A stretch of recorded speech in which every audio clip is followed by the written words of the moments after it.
Bu gastronomi festivaline baktığımızda şöyle bir tespit yapmamız gerekiyor.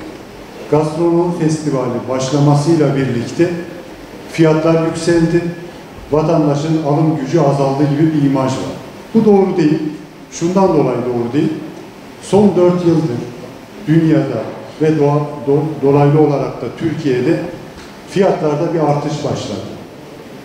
Pandemiyle birlikte gıda fiyatları başta olmak üzere tedarikte sıkıntılar çıktı. Dolayısıyla da gastronomi festivalinin dünyadaki ve Türkiye'deki fiyat artışlarına denk gelmesi bir anlamda talihsizlik olarak değerlendirebiliriz.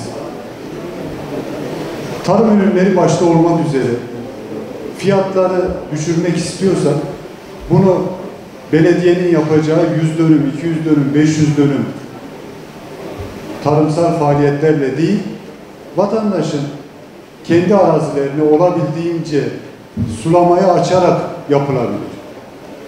Gaziantep'te yaşayan hemşehrilerimizin ucuz fiyata ürün alabileceği, ucuz fiyata yararlanabileceği işletmelerin sayısını arttırmamız lazım.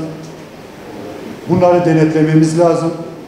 Ama daha üst segmente ürün üreten, ürün sunan, hizmet sunan işletmelerin de varlığına müsaade etmemiz lazım. En ucuzundan en pahalısına kadar her esnafın yaşamını sürdürdüğü, hizmetini sürdürdüğü alanın açılması lazım ve her hemşehrimizin de her fiyatta seçeneğinin olması lazım.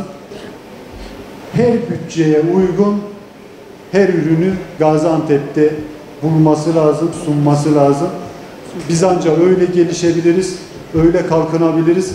Gastronomi ekonomidir. Gastronomi tarihtir. Gastronomi coğrafyadır. Biz bugün gastronomiyi konuşuyorsak her şey topraktan başlıyor. Toprak anadır, yardır, toprak berekettir, toprak şifadır. O yüzden bizim için toprağımızı, topraktan gelen ekonomiyi nasıl yöneteceğiz dediğimiz bir alanı konuşmak için buradayız. Başlığı bu yıl sürdürülebilir gastronomi dedik. Bunu niye dedik? Çünkü dünya şu anda çok zor bir dönemden geçiyor. Biz bu coğrafyada güçlü olmanın, daha çok çalışarak, fikir işçiliği yaparak, bedenimizde fiziki olarak nerede olmamız gerekiyorsa olarak burayı güçlü tutmak zorundayız.